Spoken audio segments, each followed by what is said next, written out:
Bienvenidos a lección 3, Filipenses capítulo 1, 12 a 20. Visto con los ojos de Pablo.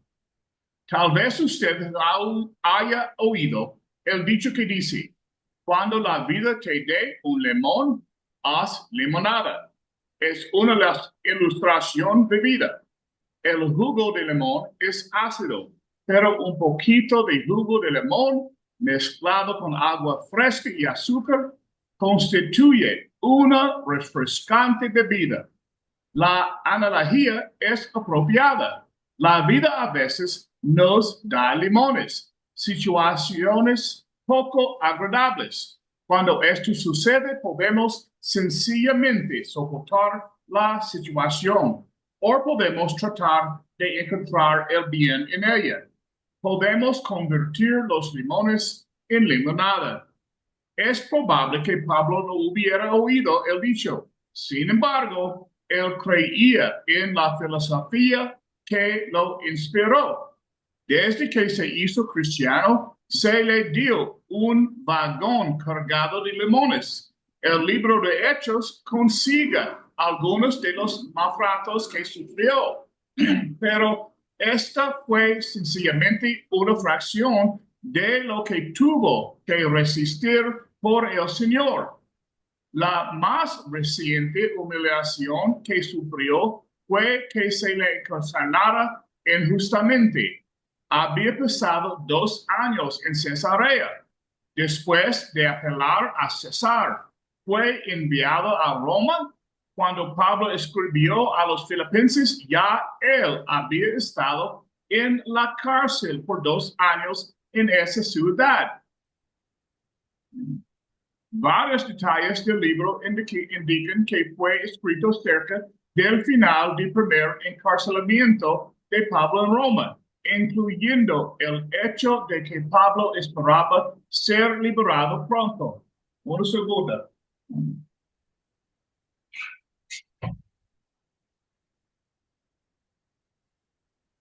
Había anhelado hacer una visita a Roma como predicador.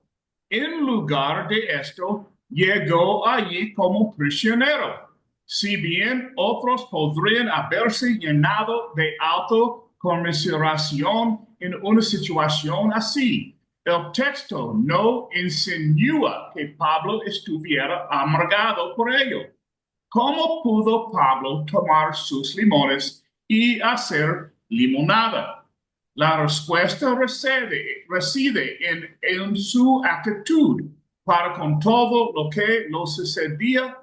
Reconozco que ya hemos mencionado la importancia de cultivar la actitud correcta, pero vamos a seguirla mencionando una y otra vez en nuestro estudio de Filipenses. En cierto sentido, el libro trata sobre la necesidad de cultivar las actitudes apropiadas.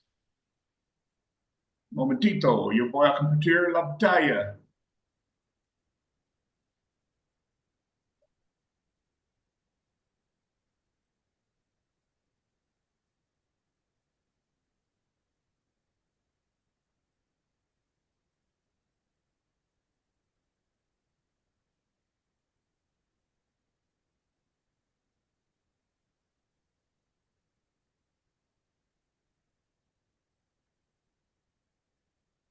Haya pues en vosotros este sentir que hubo también en Cristo Jesús.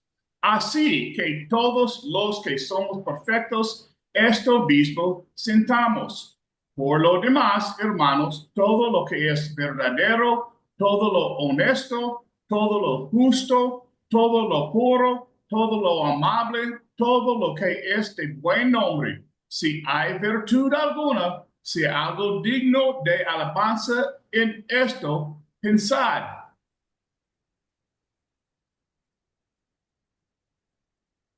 Si usted hubiera mirado a Pablo en Roma, es probable que hubiera visto a un viejo predicador en cadenas.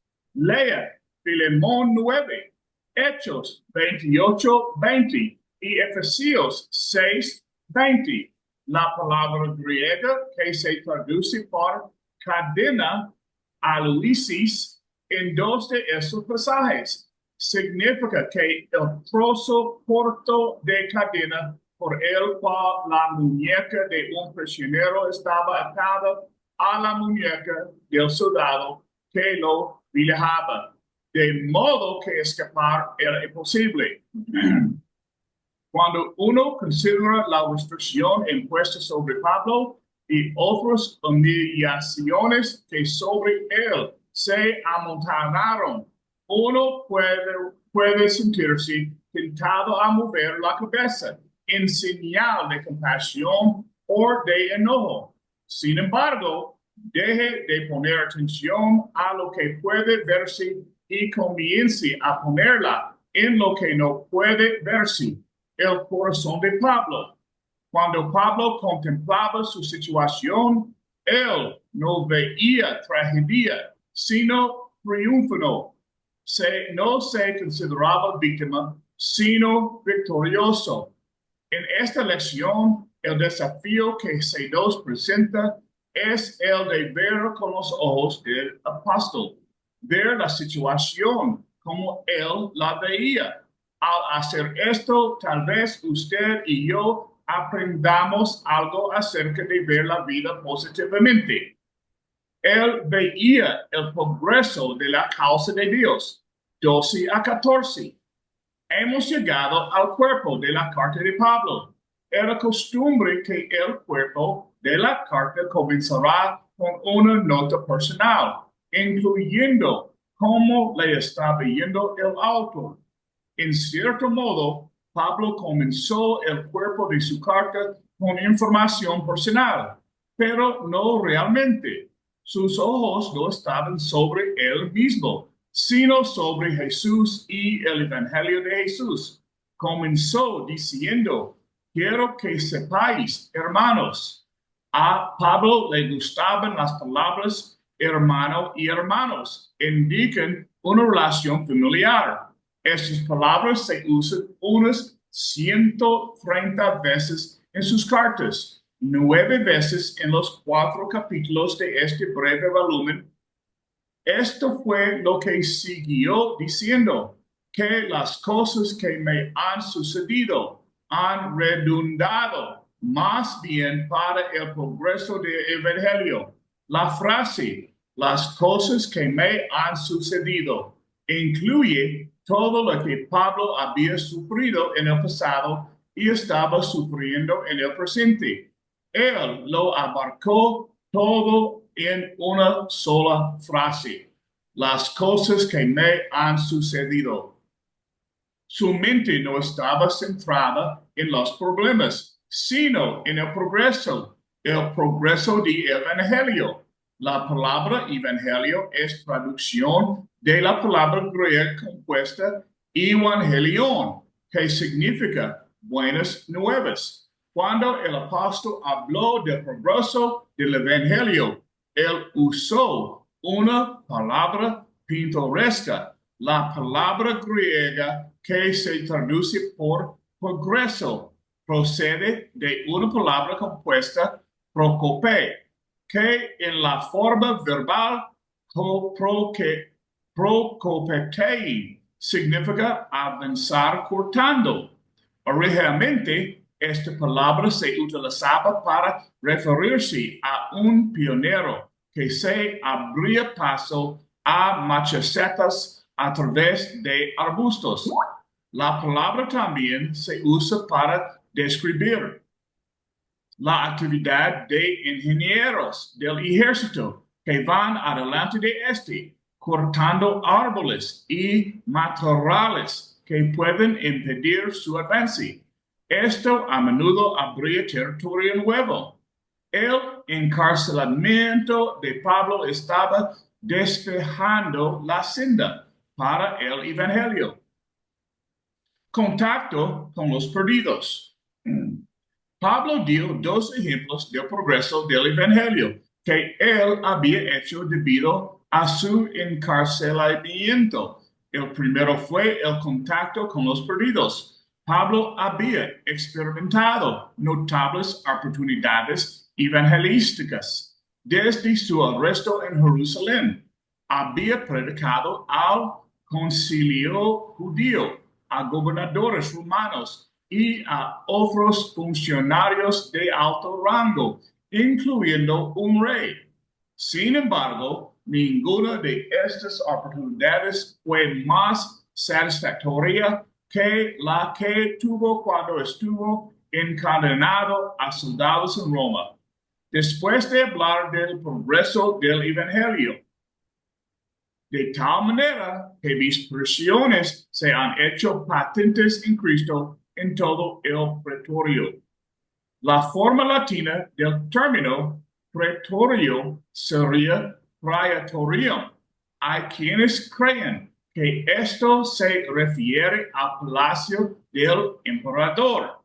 Si bien es verdad que el Evangelio llegó al palacio de César, la mayoría de los eruditos creen que la palabra, tal como se usa en 1 versículo 13, se refiere a la guardia pretoriana. Esos soldados de élite eran el más excelente regimiento del ejército romano.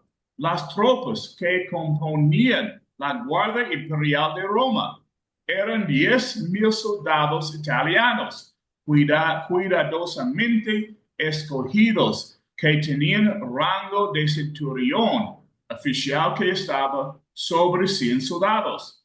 Entre otros deberes eran los guardaespaldas privados del emperador.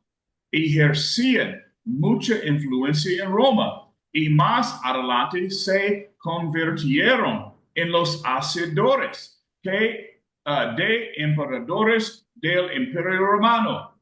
Tenían privilegios especiales que incluían doble paga y sus propias habitaciones en Roma. Cuando se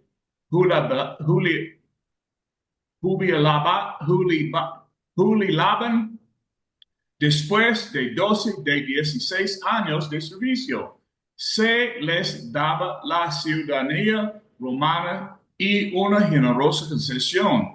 El hecho de que Pablo fuera entregado de este regimiento y fuera vigilado por ellos puede ser indicio de la importancia que le dieron a su caso los oficiales romanos. Al vigilar a Pablo, la práctica estándar era que se cambiaran turnos cada 6 horas. El apóstol tenía así la oportunidad de influenciar 4 soldados del día. Si las matemáticas no me fallan, esto podría dar un total de 2,920 contactos en un periodo de 2 años. Los soldados, sin duda, pueden haber creído que tenían a Pablo cautivo, pero más bien eran ellos los cautivos, pues no les quedaba más remedio que escucharlo a medida que se entregaba a las actividades propias de cada día. Un momentito, compartir la pantalla.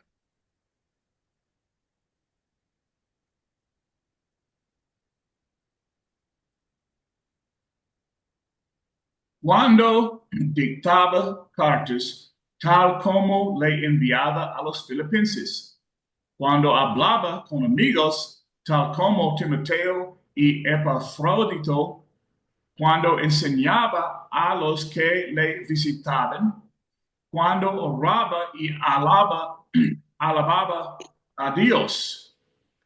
Vea Filipenses 1, 3 y 4, Hechos 16, 25. Se nos narra en un encarcelamiento interior donde nos muestra la clase de actividades a las que Pablo se dedicaba mientras estaba en prisión.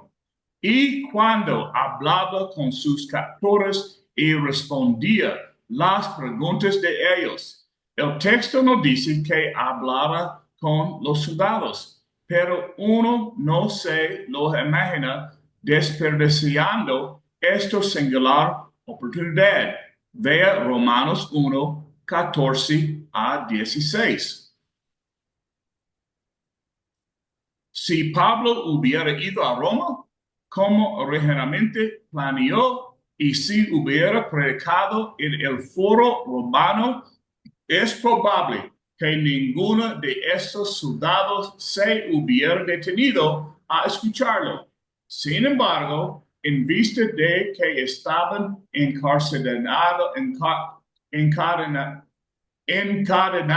a él noche y día, habría sido difícil no prestarle oído. Los caminos de Dios son inescrutables. Llegaron a ser cristianos algunos de estos soldados. Según una tradición no inspirada, algunos de ellos llegaron a serlo. Por lo menos llegaron a entender lo que Pablo representaba. El apóstol dijo, mis prisiones se han hecho patentes en Cristo en todo el pretorio. Énfasis nuestro. Habían entendido que no era por crimen alguno que él estaba en prisión, sino por su fe en Jesús. En la NIV, una traducción de inglés, se lee, ha llegado a ser claro en toda la guardia del palacio y a todos los demás que es por Cristo por quien estoy en cadenas.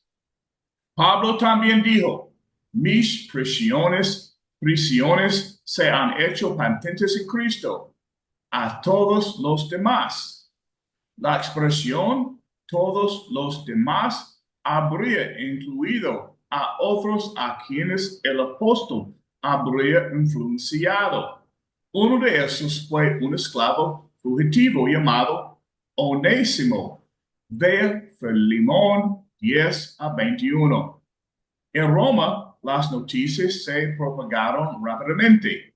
Es probable que Pablo participara en la conversión de miembros de la propia casa de César. Puede que el mensajero de Dios estuviera encadenado, pero no así el mensaje de Dios.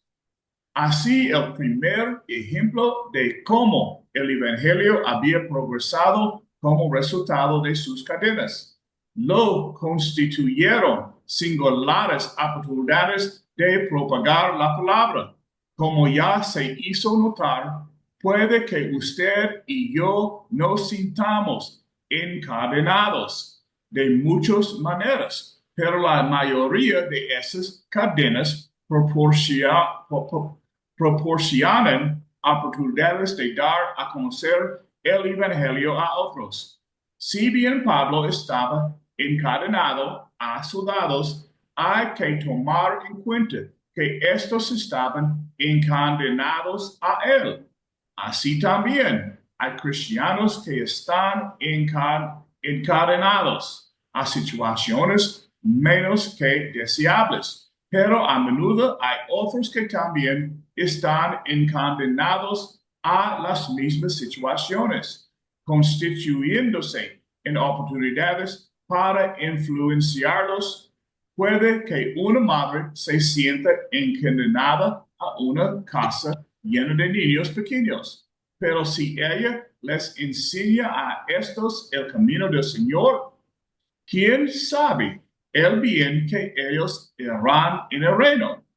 Puede que una mujer se sienta encadenada a su esposo incrédulo, pero ella tiene la oportunidad de ser un buen ejemplo para él. Vea a 1 Pedro 3, 1 y 2. Un empleado puede sentirse encadenado a un trabajo que no le gusta, pero la mayoría de los trabajos incluyen compañeros de trabajo a quienes se les podría enseñar. Muchas personas están encadenadas a males del cuerpo, pero tales circunstancias han sido usadas para promocionar la causa de Cristo. Algunos que padecen enfermedades han descubierto que tienen tiempo que no ser por la enfermedad. No lo hubieran tenido. Tiempo que han podido usar para servir a Dios y ayudar a otros. Conozco a una mujer que esté obligada a estar en casa y que desde su lugar anima a otros por medio de tarjetas, cartas y llamadas telefónicas. Ánimo por los salvos. Pablo dio un segundo ejemplo de cómo sus cadenas contribuyeron al progreso del Evangelio. Habían dado ánimo a los salvos. Esto fue lo escribió la mayoría de los hermanos cobrando ánimo en el Señor con mis prisiones. Se atreven mucho más a hablar la palabra sin temor. No era algo que se podía decir de todos, como Pablo hizo notar algunos versículos más adelante, pero sí era algo que se podía decir de la mayoría. ¿Cómo dieron ánimo las prisiones de Pablo a los demás? Cuando ellos vieron cuánto confiaba Pablo en que el Señor lo cuidaba, tal vez aumentó la seguridad de ellos en Dios. Cuando vieron la tranquilidad que tenía el apóstol a pesar de sus problemas, puede que esto les diera ánimo para hacer frente a cualquier burla que pudiera sobrevenirles. Puede que hubieran pensado que si Dios podía hacer grandes cosas por medio de un hombre en cadenas, también podía hacerlos por medio por ellos. Es probable que la grave situación de Pablo les hizo esforzarse aún más para que el Evangelio no tuviera tropiezos mientras uno de los principales portavoces de este estaba restringido en sus movimientos. En el versículo 14 usa el término hablar en lugar de predicar. La palabra griega usual para predicar, caruso, proclamar, da a entender proclamación pública, mientras que la palabra usada para aquí una forma de laileo es uno de los términos griegos corrientes para hablar. Los comentaristas han propuesto que la idea central de esta palabra no es la proclamación pública de la palabra, sino el dar a conocer el evangelio que hace diariamente todo cristiano. Vea Hechos 8, 1 y 4. Celso, un crítico primitivo del cristianismo, escribió: curtidores de pieles, trabajadores de la lana, zapateros, remedones, los más incultos y más ordinarios de la humanidad, son celosos predicadores del Evangelio. Celso le dijo con la intención de criticar, pero sus palabras fueron un gran elogio. El mostrador del mercader, el escritorio del cobrador de impuestos, las agarraderas del arado, del labrador, eran púlpitos de ellos. Las prisiones de Pablo dieron un mayor ánimo a cristianos como los anteriores. Él veía la predicación del Evangelio de Dios. 1, 5 a 18. Pablo no solo tuvo que soportar la humillación de sus prisiones, sino que también tuvo que soportar el dolor de hermanos que lo despreciaban. Extraño. Trataban de hacer esto por medio de predicar a Cristo. Algunos, a la verdad, predican a Cristo por envidia, a contienda, pero otros de buena voluntad. Los unos anuncian a Cristo por contención, no sinceramente, pensando añadir aflicción a mis prisiones, pero los otros por amor, sabiendo que estoy puesto para la defensa del Evangelio.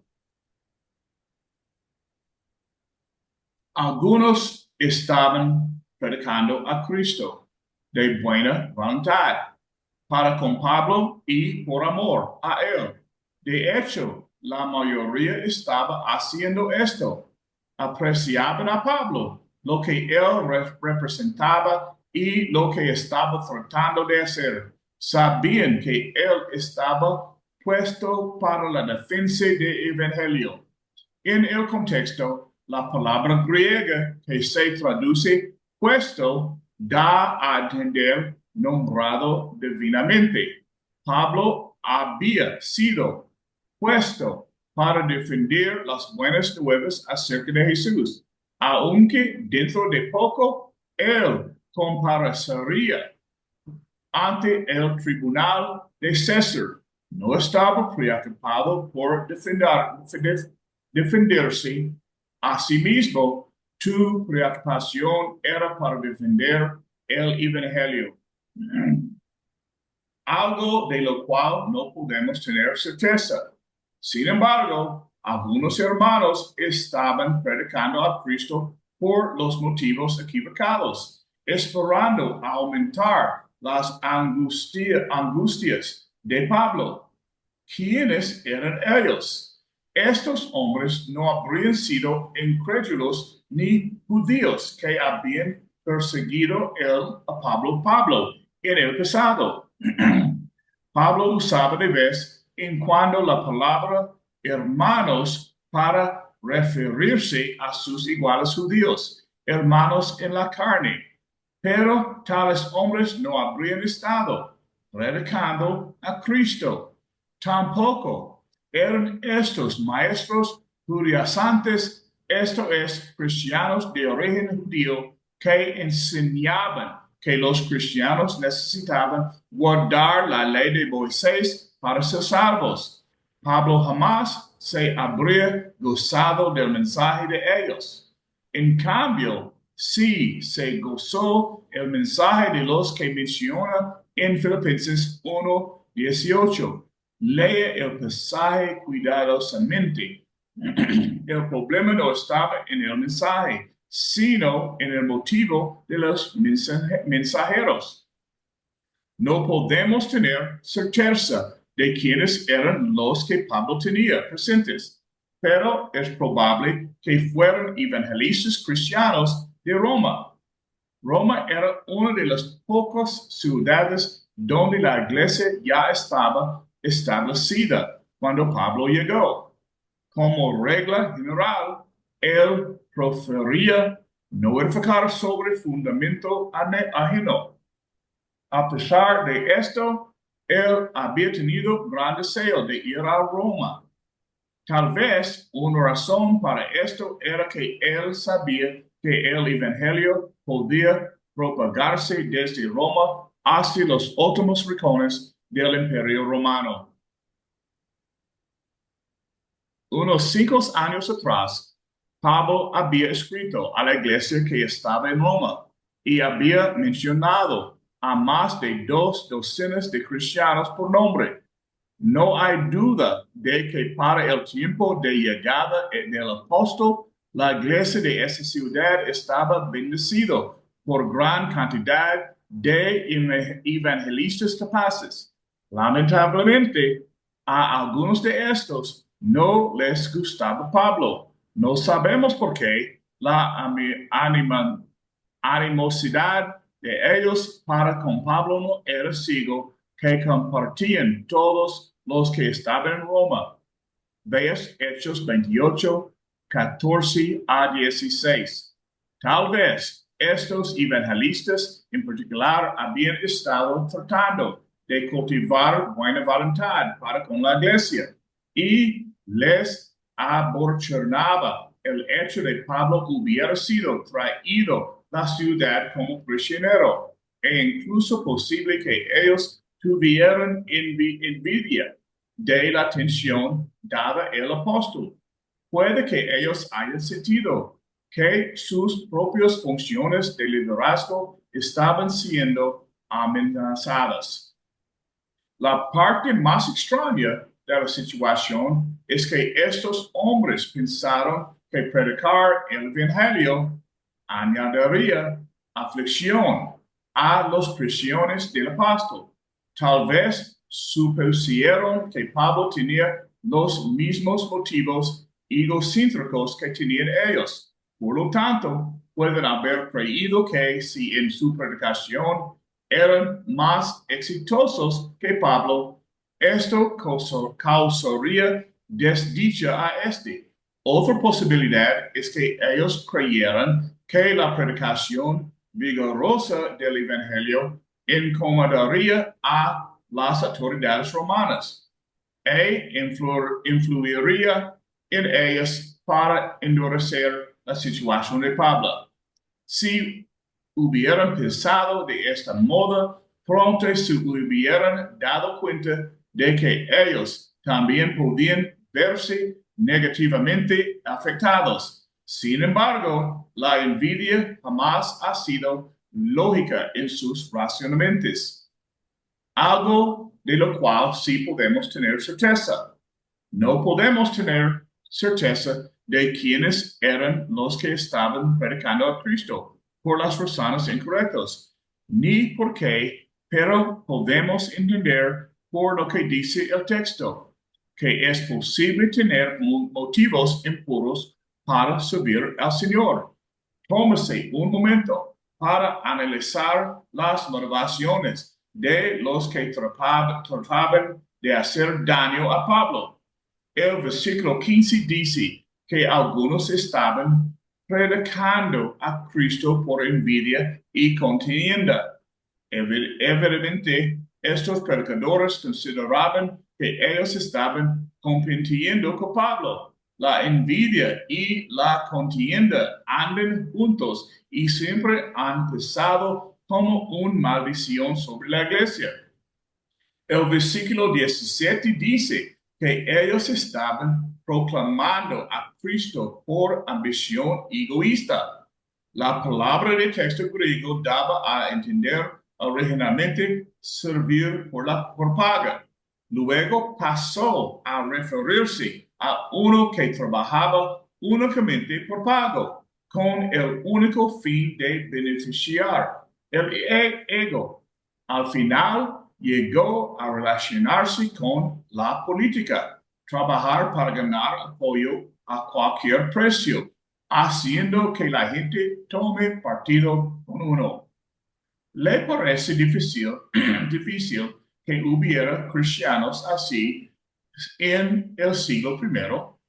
Me temo que hoy todavía existen algunos como ellos. Podemos señalar fácilmente las debilidades de los demás, pero analicémonos en nosotros mismos.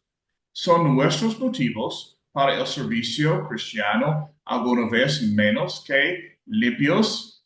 Lo primero que diría a los que desean predicar en esto es esto: predicar no es una manera de ganarse la vida de un modo holgado, ni una manera de ganar el sustento fácilmente. No se debe emprender la obra de predicar como un medio por ganar respeto y atención. Debe entenderse que predicar es un medio de salvar almas y glorificar a Dios. También les hablaría a los que no predican. Cada uno de nosotros necesita examinarse para entender por qué hacemos lo que hacemos por la causa de Cristo. Trabajemos en ciertas tareas porque nos gustan los elogios y la atención. Somos de los que nos rendimos cuando sentimos que no se nos aprecia. Que Dios nos ayude a servirle sinceramente. Pablo, Pablo podía haberse amargado.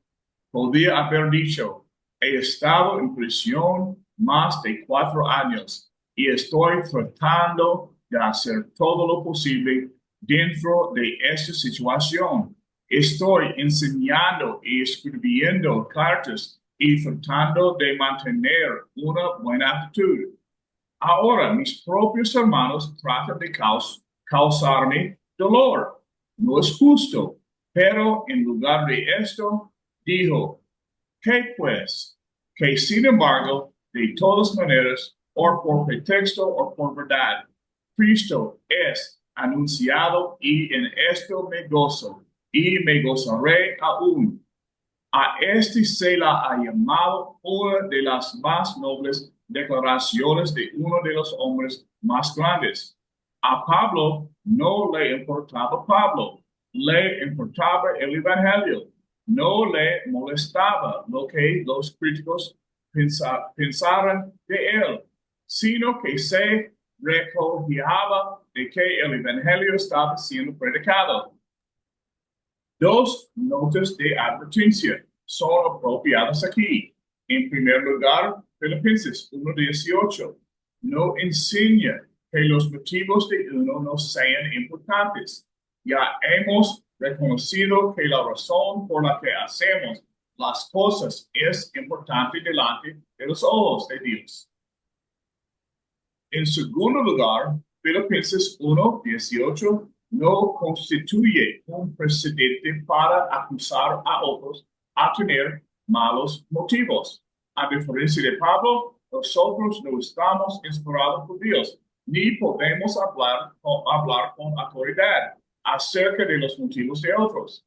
Haremos bien en examinar nuestros propios motivos y dejar que el Señor sea quien busque los motivos de otros. ¿Qué podemos aprender de Filipenses 1:18? Podemos aprender a no llenar nuestras mentes con pensamientos destructivos de maltrato. Los que piensan obsesivamente en maltratos reales o imaginarios son desdichados.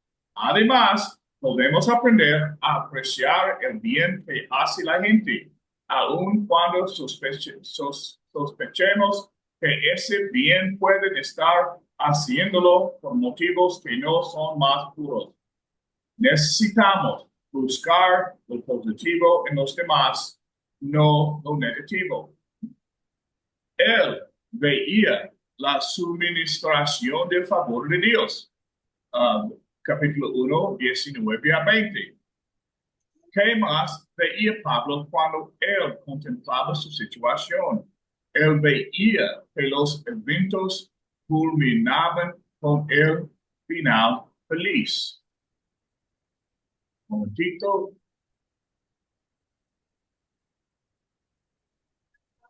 Quiero compartir pantalla.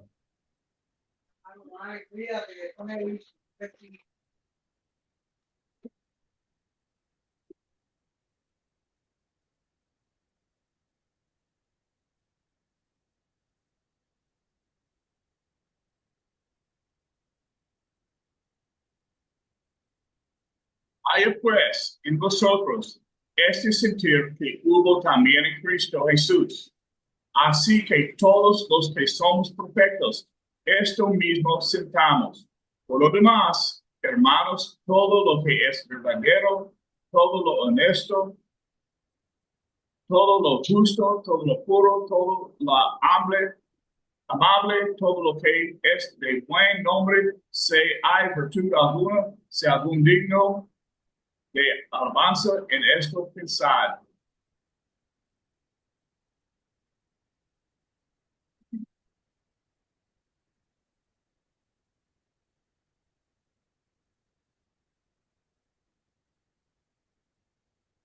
Repito,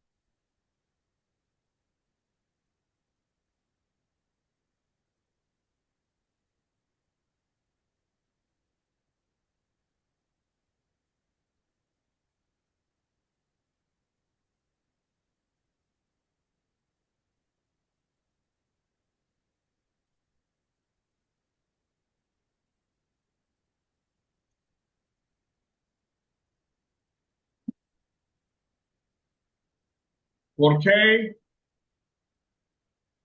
Porque sé, porque vuestra oración y la suministración del Espíritu de Jesucristo, esto resultará en mi liberación, conforme a mi anhelo y esperanza de que en nada seré avergonzado. Antes bien, con toda confianza, como siempre ahora también será magnificado Cristo en mi cuerpo, o por vida, o por muerte. En los anteriores versículos, el apóstol siguió explicando por qué se gozaba. La palabra por qué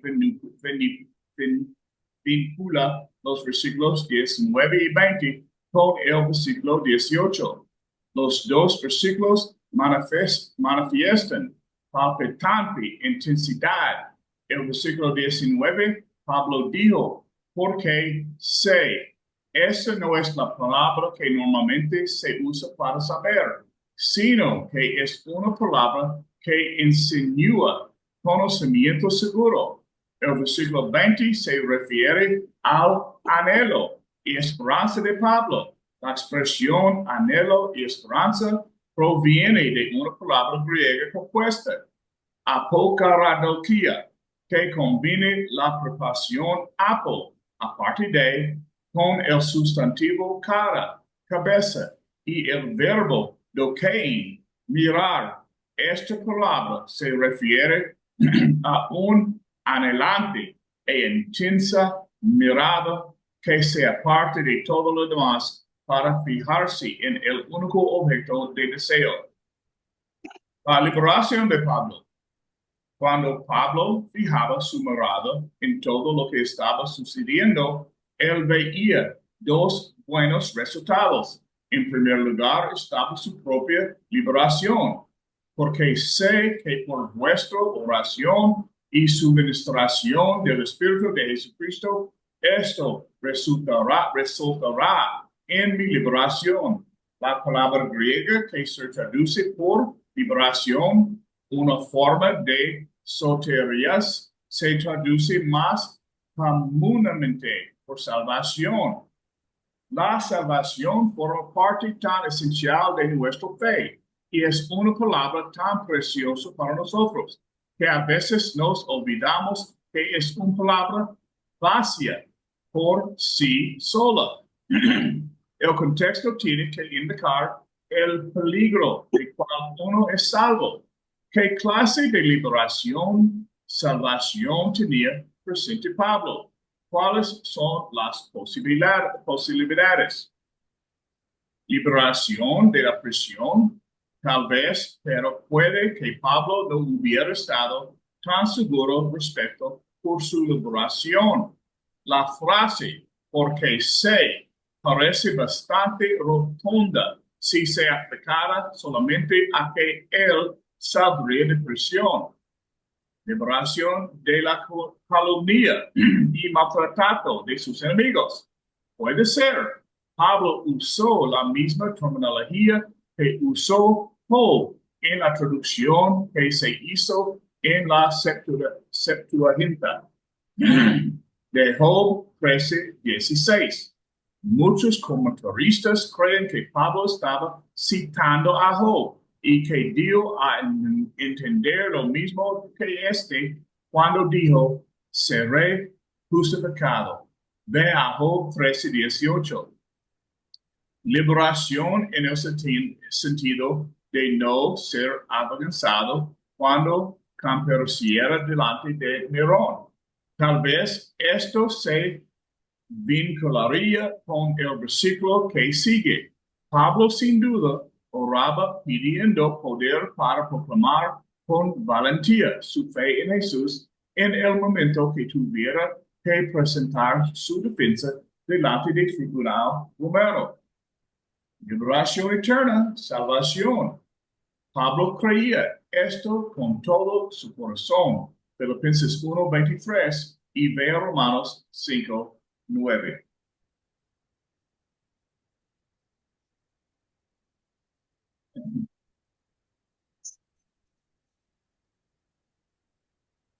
Mi preferencia personal para interpretar la liberación es la última que se menciona como regla general. Pablo usaba la palabra salvación para referirse a salvación del pecado. Tal vez sea una combinación de ideas la que se incluye en la palabra liberación. Sucediera lo que sucediera a Pablo. Al final sería su liberación. Dos cosas contribuirían a su liberación. Primero estaba el apoyo de las oraciones de Filipenses. Por vuestra oración, eso resultará en mi liberación. Pablo oraba por ellos y oraban por él. Pablo siempre anhelaba las oraciones de sus iguales cristianos. Los cristianos necesitan orar unos por otros. La segunda contribución a su liberación era el apoyo del Espíritu Santo por la suministración del Espíritu de Jesucristo. Eso resultará en mi liberación. La raíz de la palabra griega que se tradujo por suministración es la misma de cual proviene la palabra coro. El término se refería originalmente a pagar los gastos de un coro cuando una ciudad griega estaba planeando un festival. El gobierno requería que un ciudadano rico hiciera una generosa donación para pagar a los intérpretes. Con el tiempo, la relación con la palabra con un coro se abandonó, pero retuvo la idea de proveer generosa y abundantemente. La expresión Espíritu de Jesucristo se refiere al Espíritu Santo. Jesús había prometido que enviaría el Espíritu Santo y había cumplido esa promesa. William Barclay tradujo tan importante frase por estas palabras: la generosa ayuda que el Espíritu Santo de Cristo me da. Pablo anticipaba que el Espíritu Santo suministraría generosa y abundantemente para él, y el Espíritu también suministra para nosotros. Nosotros recibimos el Espíritu Santo como don cuando somos sumergidos en el agua para llegar a ser cristianos. Hechos 2:38. El Espíritu Santo que mora en todos los hijos de Dios es una fuente de fortaleza y ayuda. Es probable que Pablo incluyera la ayuda del Espíritu cuando escribió: mi Dios pues suplirá todo lo que os falta conforme a sus riquezas en gloria en Cristo Jesús.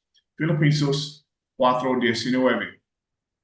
La exaltación de Cristo. El segundo resultado que Pablo preveía era la exaltación de Cristo, conforme a mi anhelo y esperanza de que en nada seré avergonzado. Antes bien, con toda confianza, como siempre ahora también será magnificado Cristo mi cuerpo, o por vida o por muerte.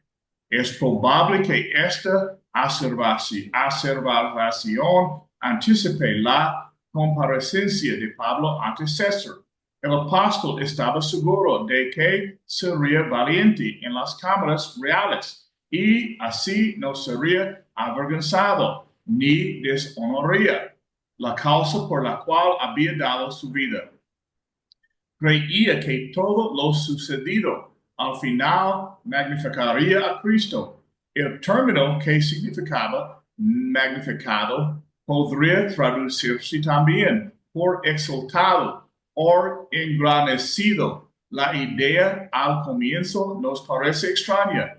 En vista de que Jesús ya es más grande que grande, ¿cómo podía Pablo agrandarlo o magnificarlo? ¿Cómo podemos nosotros hacer esto? La respuesta es: podemos exaltarlo en las mentes de los hombres, del mismo modo que un lente de aumento sirve para la grande vez las cosas más claramente. La vida centrada en Cristo de alguien puede ayudar a la humanidad a ver al Señor como realmente es Él. Pablo creía que Cristo sería magnificado en su cuerpo. Nuestros cuerpos son el templo de Dios y deben dedicarse al Señor. Pablo creía que Cristo sería magnificado o por vida o por muerte. En otras palabras, o viviera o muriera él. Creía que era probable que fuera liberado del juicio, pero él no era omnisciente. Sucediera lo que sucediera, estaba resuelto a magnificar a Jesús. Anticipaba que cuando enfrentara a sus acusadores, evitaría ser avergonzado y que el Señor sería exaltado. Planeaba él que se le diera un reconocimiento por estos resultados. No lo esperaba. En el texto original, avergonzado y magnificado están los dos en futuro pasivo. La voz pasivo se refiere a lo que se hace al sujeto de la oración. Pablo no creía que el responsable del resultado deseado sería él. Creía que el responsable sería Dios. Si vemos la vida como la veía Pablo, creeremos que suceda lo que suceda. Todo saldrá bien si nuestra relación con Dios es como se debe y nuestra actitud es como se debe. El Señor se cerciorará de que todo resulte en nuestro bien. Romanos 8:28. Qué gran tranquilidad produce esto en nuestros corazones. En conclusión, Pablo podía tomar sus limones y hacer limonada. Me beneficiará aprender a ver la vida y los problemas de esta del mismo modo que Pablo los veía, que no quedaba duda alguna. Cuando preparaba esta lección, dijo que alguien tengo la clara impresión de que Pablo me está susurrando al oído. Mejora tu actitud, romper. Cuando terminé la preparación, concluí que no era un susurro, sino un grito. Necesito mejorar mi actitud. ¿Y usted? Ok, es tiempo. Un momentito. Puedes aquí. Tiempo por discusión. Ups. Uy, uy, uy. Tengo Buenas tardes, hermano. la lasma. Buenas tardes para todos. Es un privilegio y un placer estar aquí de nuevo con el hermano Rocky, lo que estamos discutiendo hoy. Pero hay algo que me llama la atención del libro del, a los filipenses, pero lo que más me llama la atención es la actitud de Pablo ante la adversidad. Primero, Pablo te señala que tiene un propósito, que puedes influenciar a otros, que tienes que motivar tu corazón, que tienes que gozarte en el mensaje de Cristo. Y por último, que tienes que tener confianza. Fíjense bien que en la adversidad hay un propósito. Cuando estudiamos el cuerpo humano de nosotros, nos vemos. Y resulta ahora, estaba viendo un documental sobre la gripe, sobre el catarro. El catarro no es una enfermedad, el catarro es una forma que el diseñador de nuestro cuerpo encontró para que creáramos nosotros mismos los anticuerpos, para que nuestro cuerpo creara los anticuerpos para poder resistir los cambios de temperatura que hay en el medio ambiente. Entonces nosotros, ¿qué pasa en la adversidad? Cuando estamos en la adversidad, muchos de nosotros pensamos, buf, estamos siendo castigados por el Señor. Buf, esto me pasa porque hice esto. Y empezamos a deprimirnos y a justificarnos. Sin embargo, Pablo no. Pablo vio que la gente le tiró la espalda. Pablo vio que aquello fue horrible para él en la adversidad, pero sin embargo, Pablo vio un propósito. Hermano, cada uno de nosotros es un evangelio vivo. Cuando usted se mira a usted mismo, usted dice, todas estas cosas que han pasado en mi vida es para bien, es para un propósito de Dios. Yo siempre pensé, estoy traicionando al Señor. ¿Por qué tengo que hacer esto? Si hago esto, traiciono a mi Dios. No, todo en la vida, cuanto ha acontecido en cada uno de nosotros, es para un propósito. Y el propósito es hoy. El propósito es la escuela que estamos planificando. El propósito es la formación. El propósito es la expansión del evangelio. El propósito es la influencia que vamos a tener en otros, las motivaciones de nuestros corazones. Y por último, cómo regocijarnos en el mensaje de Jesús. Entonces, Rocky, Yes, sí. Rocky, como no tenemos a los hermanos, pregunta a alguno de ellos si le ven propósito a la adversidad. Alguno de los hermanos del WhatsApp. Hello, hermanos de WhatsApp, ¿tú puedes escucharme? Vamos a preguntar preguntas, ¿tú puedes ayudarnos con eso?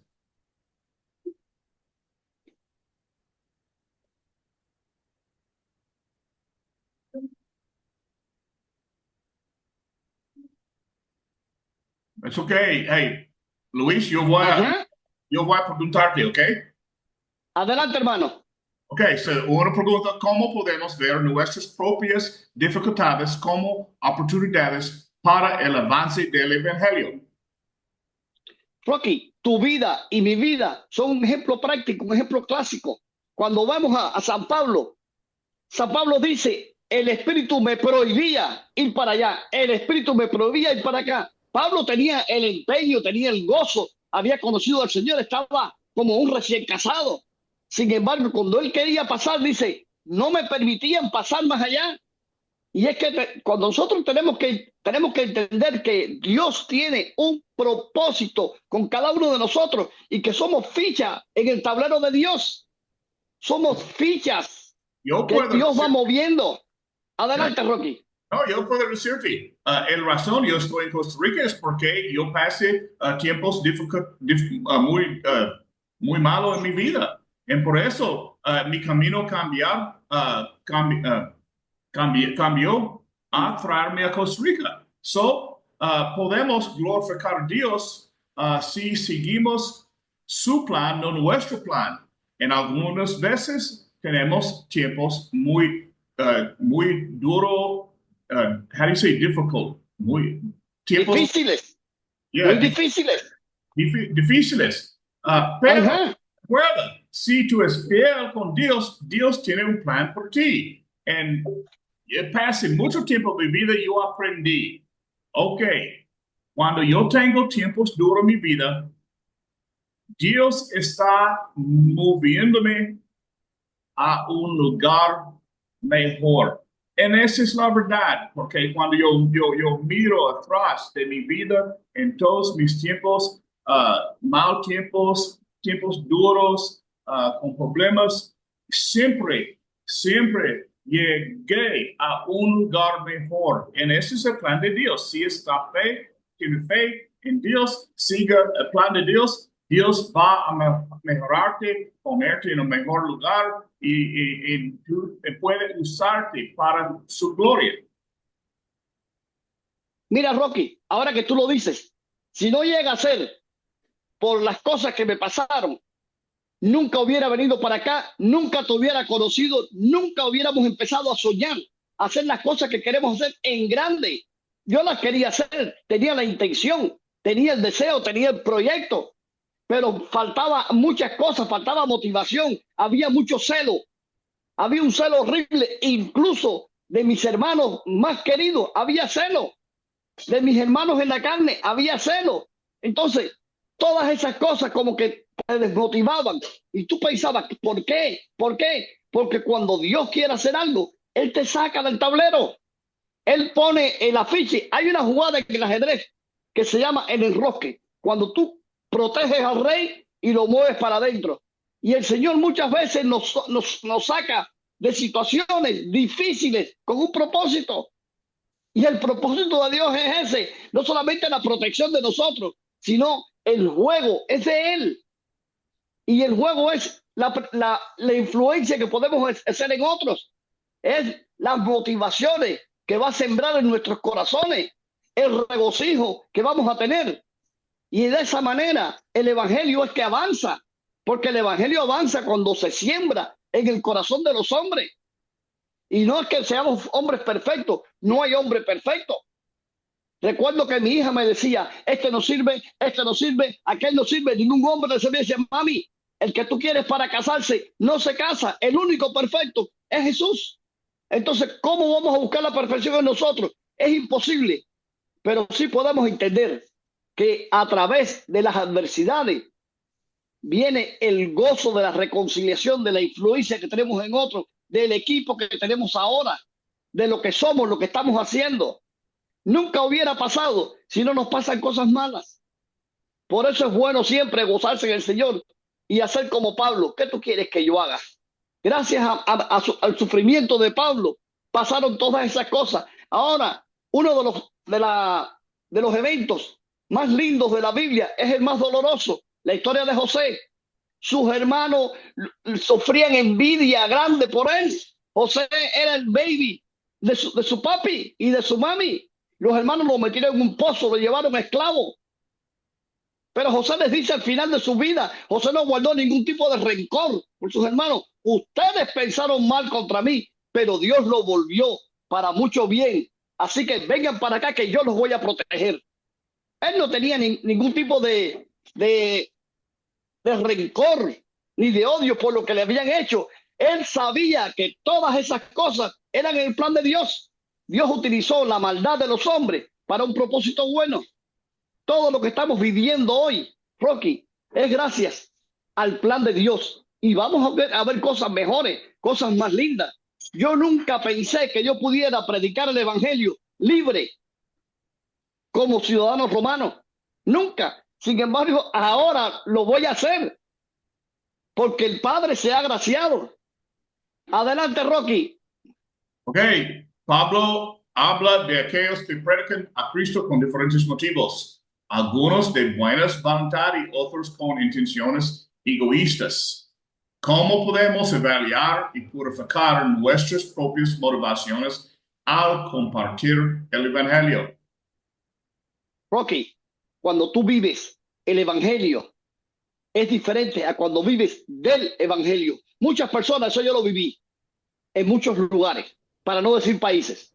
Lo viví y vi que lo vi en Jamaica, lo vi en Cuba, lo vi en Belice, lo vi en México. Las personas que vivían del Evangelio, lo único que les preocupaba era el salario que llegaba. Entonces, no había una motivación de corazón. Cuando hay una motivación de corazón, entonces cuando viene la prosperidad en el Evangelio, y prosperidad no solamente significa crecimiento de la iglesia, sino crecimiento de otros. Prosperidad en una pareja es cuando empiezan a tener hijos y cuando estos hijos se multiplican y vienen los nietos. Entonces es cuando viene la prosperidad de la familia. No es el dinero. Aquí mucha gente se ha equivocado. Aquí tú ves a la mayoría de los americanos buscando casas grandes, buscando carros grandes y están endeudados hasta aquí y no disfrutan. Tienen que trabajar todos los días para poder pagar ese estilo de vida falso que llevan. Ahora, ¿qué nos toca a nosotros? Agradarnos en el Señor, regocijarnos en el Señor, regocijarnos en el mensaje del Evangelio. Cuando vemos que ese Evangelio es predicado, yo estaba conversando con los hermanos ahorita en Dos Palmas y les decía al equipo, recuérdense que somos un equipo. Recuérdense de que van a haber muchas espinas en el camino, pero las espinas las vamos a sacar, se van solas. Yo confié en X, en Y y en Z, confié, puse mi corazón en ellos, sin embargo no servían. Ahora por eso vamos a detenernos a llorar. No, no, no, no es tiempo de llorar, es tiempo de seguir adelante. Y tenemos ahora un equipo mejor, porque es un equipo más integrado. Tenemos ocho hermanos allí, fuertes en el Evangelio. Hicieron el otro día una actividad para los viejitos y aquello daba grima. Aquellos viejitos solos, abandonados, vamos a tener cuidado de ellos. Rocky, tú me estabas diciendo de la finca. y la finca de nosotros está produciendo y estamos dándolo a los más desfavorecidos. Y ese es el evangelio, cuidar de los huérfanos y de las viudas. Es lo que nos toca a nosotros y es lo que tenemos que enseñar a la iglesia, que la iglesia no es solamente hablar. El evangelio no es solamente hablarlo, el evangelio es vivirlo. Adelante, Rocky. Okay, en el versículo 18, Pablo se regocija de que Cristo sea predicado, independientemente de las motivaciones. ¿Qué nos enseña este versículo sobre la importancia del mensaje del evangelio más allá de las circunstancias o las personas que lo proclaman? Mira, yo te puedo decir mi experiencia personal. Había tanta gente, y para no hablar de muchos lugares, te voy a hablar de Cuba. Había tanta gente dedicada, tanta gente viviendo, pero vivían del evangelio, no para el evangelio. Cuando se puso las situaciones difíciles, ¿dónde están todos ellos? Canadá, Miami, España.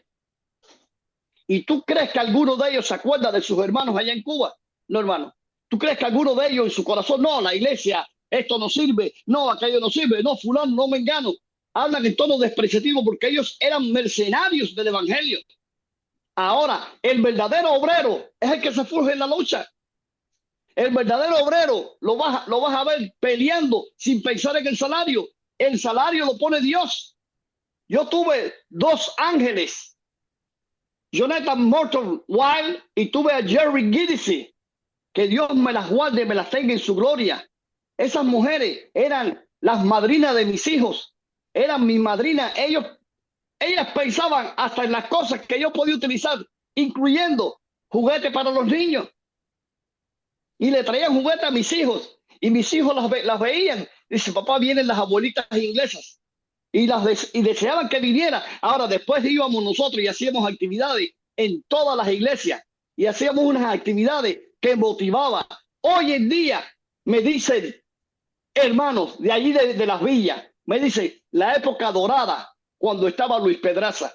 No, la época dorada no. La época dorada cuando se predicaba el evangelio por cualquier causa. Estos mercenarios lo hacían por el dinero, pero se predicaba el evangelio.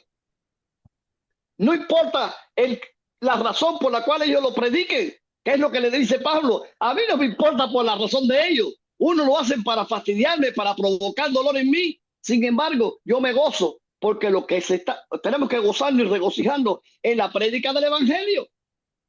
Ese es la razón, es la motivación, es el gozo que da el mensaje de Cristo. Adelante, Rocky.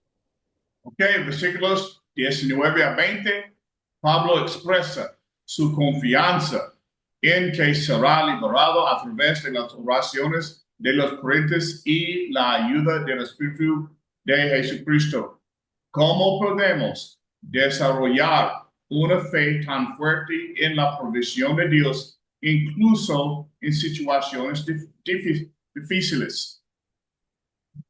Una de las cosas más grandes que me maravilla a mí de Pablo es que Pablo vivía en la fe y por la fe. Lo mordió una serpiente, el barco naufragó. Es para que no hubiera pensado, Dios me está castigando, el Señor me está castigando por esto y por aquello. No, él sabía que el Señor lo iba a liberar de cualquier situación que él se encontrara.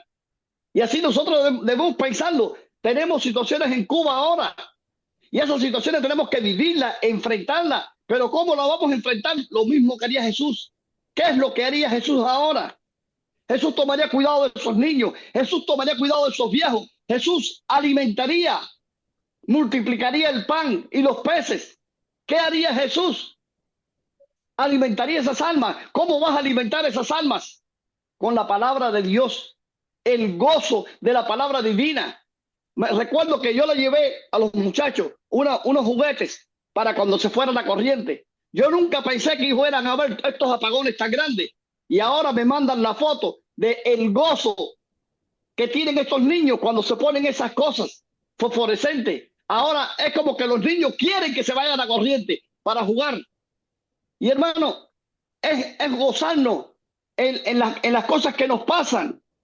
Y la razón La razón grande de nuestra vida es la prédica del Evangelio.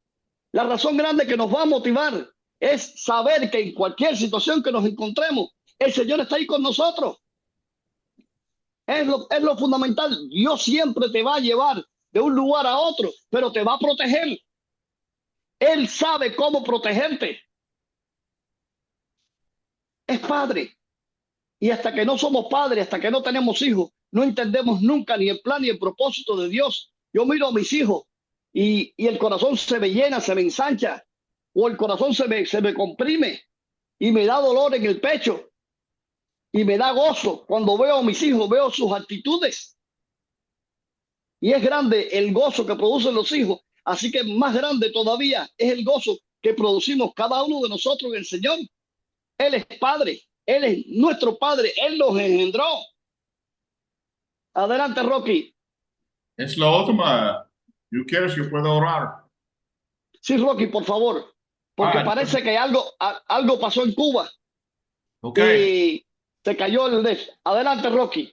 Ok, nuestro Padre en cielos, qué digno es tu nombre, qué asombrosos sus obras, qué increíble cosas tú puedes ayudarnos en las bendiciones. Gracias por la oportunidad para estudiar tu palabra otra vez esta noche. Gracias por la oportunidad por compartir tu mensaje.